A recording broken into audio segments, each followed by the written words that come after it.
आजच्या भागामध्ये आपण पाहणार आहोत की जानू आता विश्वाचं घर सोडून आलेली असते आणि एक माणूस तिला जवळ असलेल्या त्या आश्रमात सोडतो, जे फक्त महिलांचं असतं. ते आश्रम ती लांबूनच पाहते. त्यावेळेला तिच्या लक्षात येतं की आता हेच आश्रम आपलं कायमचं घर असेल आणि इथे आपल्याला ओळखणारं कोणीही नसेल. त्यामुळे आता ती त्या आश्रमात राहायचा निर्णय घेत असते. त्याच वेळेला ती बघते तर काय, ते आश्रम हे तिच्यासाठी जरी नवीन असलं तर तिथे असणाऱ्या कोणीही तिला ओळखत नसणार आणि त्यामुळे आपण इथे सेफ राहू शकतो असं तिला मनापासून वाटत असतं. तर दुसरीकडे मात्र आता संपतरावांना खूपच जास्त भीती वाटत असते. काय होईल आणि काय नाही ही मनात हुरहुर असते आणि त्यामुळेच ना आता ते खूप जास्त विचारांमध्ये हरवलेले असतात.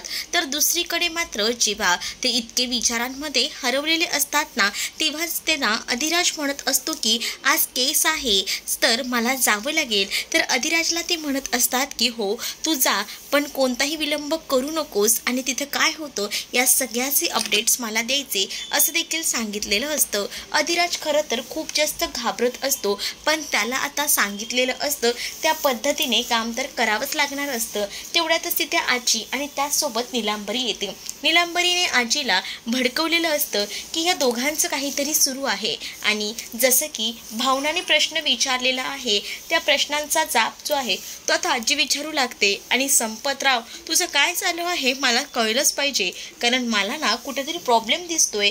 ज्या मुलाला कशातच काडी मात्रही इंटरेस्ट नसतो, सगळ्याच गोष्टीला तो घाबरतो, त्या माणसाला तू पुढे करतोयस आणि त्याच्या खांद्यावर बंदूक ठेवून काम करतोयस. चाललंय तरी काय, मला जरा सांगशील का, असं देखील आता आजी संपतरावाला विचारत असतात. पण संपतरावांना याची उत्तरं देता येत नसतात आणि ते आता खूप जास्त अडखळून जातात. त्यांना आता कळत नसतं की या सगळ्यात बोलावं तरी काय. पण आता अधिराज जो आहे तो मात्र संपतरावांचा आशीर्वाद घेतो आणि तिकडनं जायला निघतो, कारण सिद्धू या सगळ्यामध्ये अडकायला नको हाच यामागचा उद्दिष्ट असतो. आणि या सगळ्या गोष्टी फक्त अधिराज आणि संपतरावांना माहिती असतात आणि त्यामुळेच फक्त दोघंच जण यामध्ये डिस्कस करत असतात. घरात त्याबद्दल ते कोणालाही सांगत नाही. पण आजीला आता या सगळ्या गोष्टीवर संशय येत असतो. जसं की नीलांबरीने जो प्रश्न डोक्यामध्ये घातलेला असतो त्यामुळे आता आजीलाही या गोष्टी कळत असतात.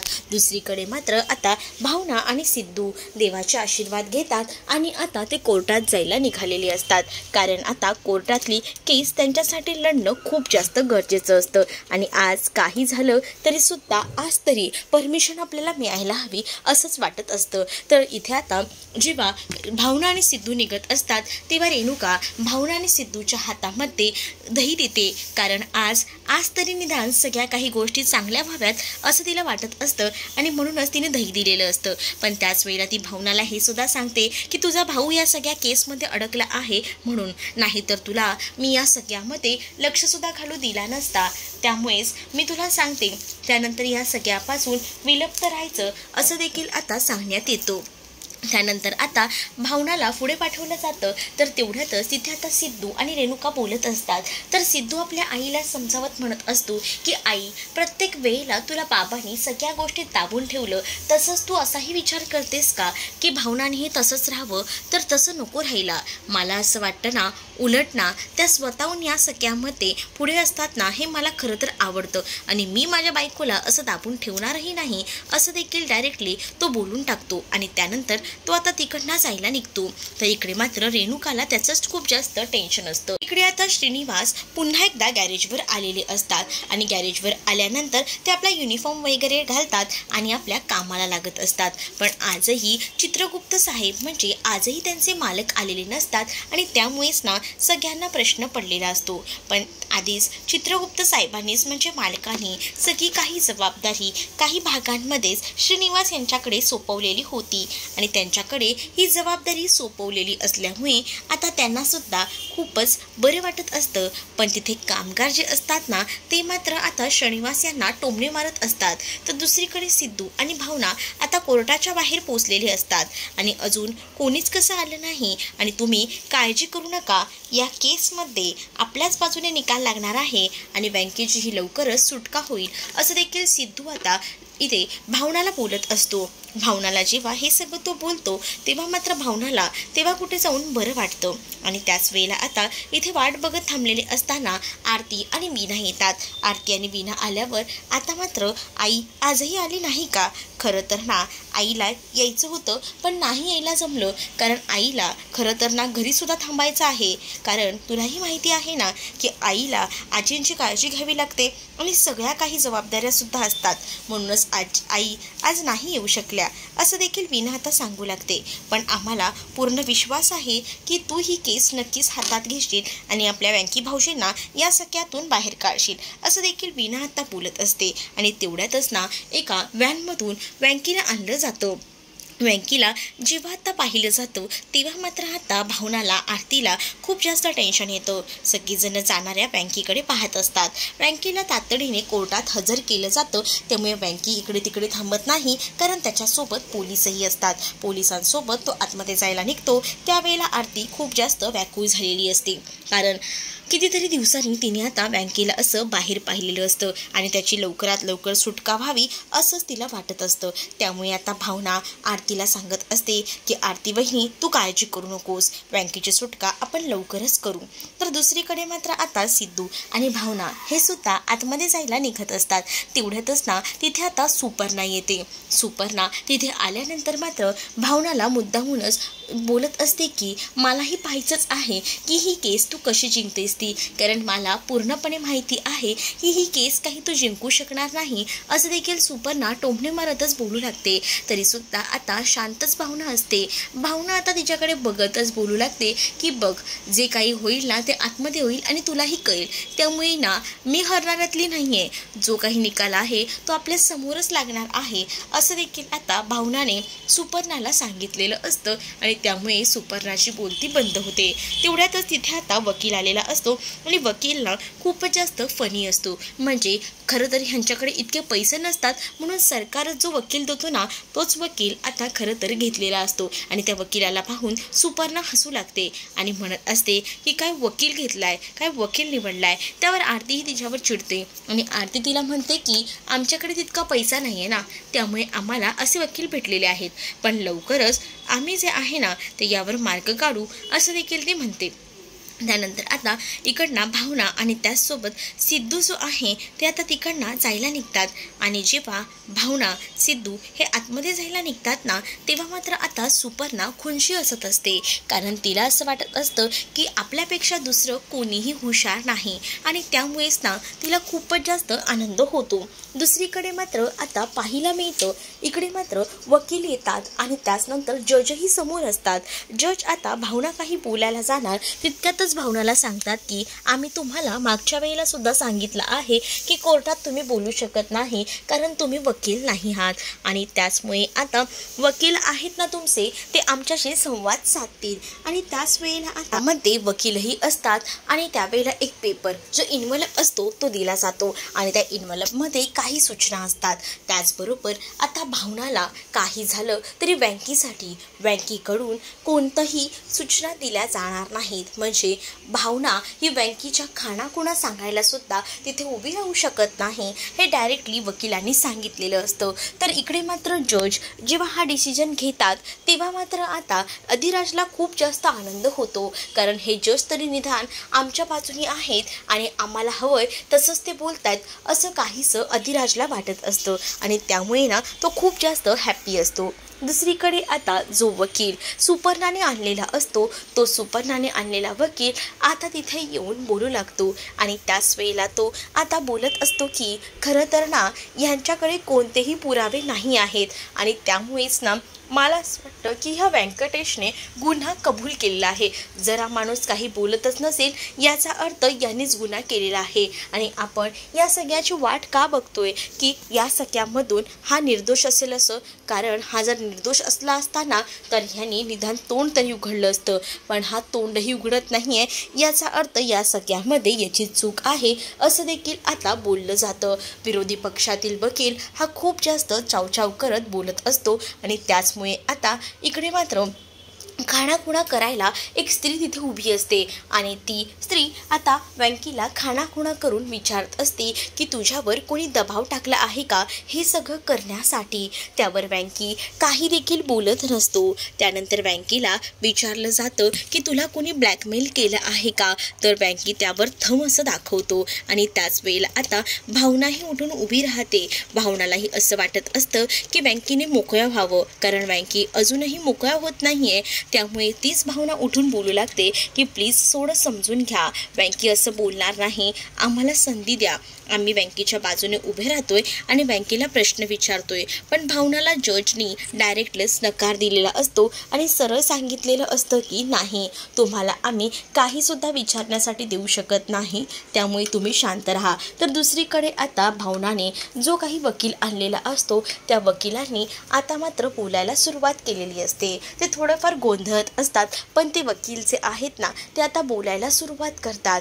त्याच वेळेला ते विचारू लागतात की खरं तर ना आमच्या अशिलाने कोणताही गुन्हा केलेला नाही आहे. त्यावर तो देखील नाही असं म्हणतो आणि जेव्हा आता तो नाही असं म्हणतो तेव्हा मात्र आता इकडे सुपर्णा जी असते ना ती मात्र सिद्धूच्या कानात बडबडू लागते आणि म्हणत असते की बायकोला काही 4 पुस्तकं आणून दिली म्हणजे याचा अर्थ असा नाही की तुझी बायको ही LLB पास आहे करून, त्यासाठी LLB सुद्धा पास करावं लागतं असा काहीसा टोमणा देऊ लागते. दुसरीकडे मात्र आता इकडे विश्वाचे वडील हे नाश्ता करण्यासाठी बसलेले असतात. तेव्हाच विश्वाची आई तिथे येते आणि ती बोलते की मला जरा तुमच्याशी बोलायचं आहे. तनूबद्दल बोलणार असाल तर नाही, मला या विषयावर बोलायचं नाही आहे. तनूबद्दल नाही बोलायचं मला. खरं तर मला असं वाटतं की विश्वा आणि सईच्या साखरपुड्याचा मुहूर्त बघायला हवा. तशी सुपारी फुटली आहे तर आपण त्यांचा विवाह सोहळा तर नंतर पार पाडूया, पण निदान साखरपुडा तरी करूया असं देखील आता म्हटलं जातं. आणि जेव्हा साखरपुड्याबद्दल सांगितलं जातं ना तेव्हा मात्र आता ते म्हणत असतात की ठीक आहे, आणि तुम्ही एक गोष्ट सांगू का, दुपारनंतर जाल का, कारण मी ना आज छान असा मेनू केलेला आहे. मला असं वाटतं ना की तुम्ही जेवून जा. पुरणपोळी त्यासोबत कटाची आमटी हा सुंदर असा मेनू मी केलेला आहे. मग तो तुम्ही खाऊन गेलात तर बरं होईल. आणि तसंही तुम्हालाही माहितीच आहे अप्पाही काही खात नाही आहेत, मग अप्पाही त्यानिमित्ताने खातील. अप्पांनाही तुम्ही देऊनच जाल की, असं देखील आता बोललं जातं. त्यावर हो अप्पांना काय झालंय ना खरंच कळत नाहीये. त्या मुलीने एवढी काय जादू केली की अप्पा आपल्या हाताने काहीच खायला बघत नाहीये. तेवढ्यातच ना तिथे आता विश्वा आलेला असतो आणि जेव्हा विश्वा तिथे येतो तेव्हा मात्र आता विश्वा म्हणत असतो की काय चाललंय. त्याच वेळेला आज पुरणपोळी कटाची आमटी केलेली आहे तर तुम्ही सगळ्यांनी खा आणि त्याचसोबत अप्पांना सुद्धा जेवण द्यायला हवं. पण त्याच वेळेला विश्वाला आता सांगितलं जातं की तू ना तुझ्या बाबांसोबत त्यांच्या ऑफिसमध्येही जा. त्याच वेळेला विश्वा म्हणत असतो की आई कशाला. त्याच वेळेला तुझ्या बाबांचा ॲक्सिडेंट झाला होता आणि ही गोष्ट तुला माहीत नाही आहे. मधल्या दिवसांमध्ये हे सगळं झालं होतं आणि तनूनेच वाचवलं होतं. ही गोष्टसुद्धा आता कळून चुकलेली असते. त्यामुळेच तो आता बाबांसोबत आता ऑफिसमध्ये जायला तयार होत असतो. दुसरीकडे कोर्टामध्ये आता जज साहेब बोलत असतात आणि म्हणत असतात की काही झालं तरीसुद्धा हे जर गुन्हेगार नसतील पण त्यांनीही तसं कबूल करायला हवं, पण ते जर कबूल करतच नसतील तर त्याला काहीच उपयोग नाही आहे.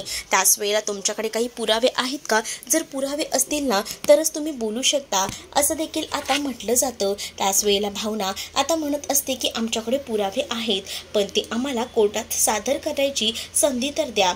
जर तुम्ही संधी दिली तरच तर आम्ही कोर्टात ते सादर करू शकू ना, असं देखील आता बोललं जातं. आणि त्याच वेळेला आता जेव्हा या सगळ्याबद्दल बोललं जातं ना तेव्हा मात्र आता विरोधी पक्षातील जो माणूस असतो वकील तो मात्र जोरजोरात हसू लागतो, कारण ह्यांच्याकडे कोणतेही पुरावे नाही आहेत तरीसुद्धा ह्यांचा हा कांगावा सुरू आहे असं देखील आता तो म्हणत असतो. पण इकडे मात्र आता भावना ठामपणे बोलत असते की आमच्याकडे जरी पुरावा असला तरीसुद्धा आम्हाला बोलायची संधी कोण देते, कोणीही आम्हाला बोलायची संधी देतच नाही आहे, त्यामुळे आम्ही तरी काय करणार आहोत असं देखील आता बोललं जातं. त्याच वेळेला आता भावना कोर्टामध्ये आता एक पुरावा सादर करते, तो म्हणजे जो रेकॉर्डिंगचा असतो. जो रेकॉर्डिंग सिद्धूने केलेलं असतं तेच रेकॉर्डिंग आता भावना जी आहे ती तिथे द्यायला जाते. सिद्धू मात्र आता खूप जास्त खुश होतो आणि सिद्धू विचार करतो की चला फायनली या रेकॉर्डिंगचा कुठेतरी उपयोग झालेला आहे तर, आणि त्यामुळेच ना आता तो खूपच जास्त हॅप्पीही असतो. आणि त्यावेळेला आता त्याच्या लक्षात येतं की चला आपण जे काही करत आहोत ते योग्यरित्या करत आहोत आणि त्यामुळेच ना आता त्यालाही खूप छान वाटत असतं आणि त्यामुळे आता तो पाहत असतो. तर दुसरीकडे मात्र आता जेव्हा भावना ते देते तेव्हा मात्र तिथे एक वेगळी टोन वाजते आणि तो आवाज असतो सुपर्णाचा आणि सुपर्णाचा आवाज असतो. खरं तर भावनाने ते रेकॉर्ड केलेलं असतं जेव्हा सुपर्णा भावनाला बोललेली असते की तुला काही करायचं आहे ना ते कर, पण मी तुला काही झालं तरी ही केस जिंकू देणार नाही, हे सगळे शब्द तिथे असतात आणि हे सगळे सुपर्णाचे बोल आता भावनाने रेकॉर्ड केलेले असतात आणि भावना तेच रेकॉर्डिंग आता सगळ्यांना दाखवू लागते आणि तेव्हा सुपर्णाचं तोंड कोर्टामध्ये पाहण्यासारखं असतं. जज साहेब देखील आता ते ऐकत असतात आणि तेव्हा ते सुद्धा म्हणतात की ही जी रेकॉर्डिंग आहे हे विरोधी पक्षातील आहे का? तर भावना हो असं म्हणते. विरोधी पक्षातील ही रेकॉर्डिंग असेल तर आपल्याला यावर ॲक्शन घ्यावे लागतील आणि आपल्याला या सगळ्याचा विचारही करावा लागेल असं देखील आता सांगण्यात येतो.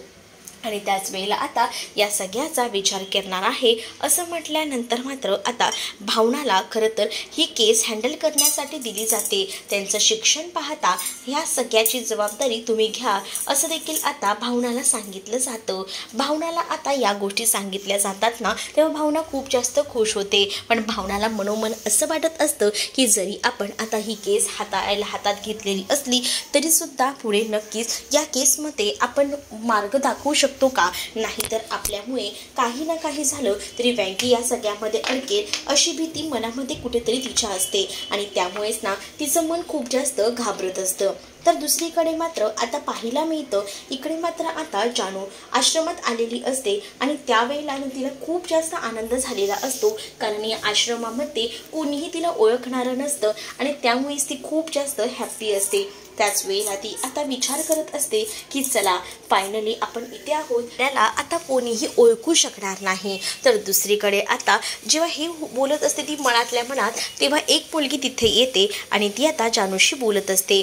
जानूला तिचं शिक्षण विचारत असते, कारण इथे ना नोकरींची खूप जास्त संधी आहे. खरं तर विश्वाच्या बाबांना घरात काही मुली हव्या आहेत, स्वयंपाकाला सुद्धा, कारण आता साखरपुडा सुद्धा आहे आणि ते जे पेटी काका आहेत ना ते या आश्रमाशी मिळालेले आहेत आणि तेच काही आता तिथे येणार आहेत आणि त्यामुळेच नोकरीची संधी या मुलीला मिळणार आहे. पण जानू तिथे खोटं शिक्षण सांगते आणि ती म्हणते की मी 8वी पास आहे. तर दुसरीकडे आता कोर्टात जे आहे ते या सगळ्या सूचना दिल्या जातात आणि जेव्हा कोर्टात या सगळ्या सूचना दिल्या जातात ना तेव्हा मात्र आता चाचणी होत जाते. म्हणजे चाचणी केल्यानंतर आता समजतं की तो जो आवाज आहे ना तो दुसरा तिसरा कोणाचा नसून तो आवाज इथे सुपर्णाचाच आहे हे सिद्ध झालेलं असतं आणि सुपर्णाचा आवाज आहे हे जेव्हा सिद्ध होतं तेव्हा मात्र जज सरळ सांगतात की हा विरोधी पक्षातील एका बाईचा आवाज आहे आणि सुपर्णा हे त्यांचं नाव आहे. आणि सुपर्णाचा आवाज समजल्यानंतर जजने आता भावनाला ही केस हँडल करण्याची संधी दिलेली असते. म्हणजे आता बँकेच्या बाजूने कोर्टामध्ये भावना बोलू शकणार असते आणि त्याचा आनंद खूप जास्त बीना आणि आरतीला त्यासोबत सिद्धूला सुद्धा होतो. आदिराजला तर खूप मोठा धक्काच बसतो, त्याला काय बोलावा आणि काय नाही हे समजतच नाही. तो आता द्विधा मनस्थितीत अडकतो, पण भावनाच्या मनात मात्र अनेक प्रश्न उपस्थित असतात. तर दुसरीकडे मात्र आता पाहायला मिळतं इथे विश्वाचे बाबा स्वतःला खूप जास्त त्रास करून घेत असतात.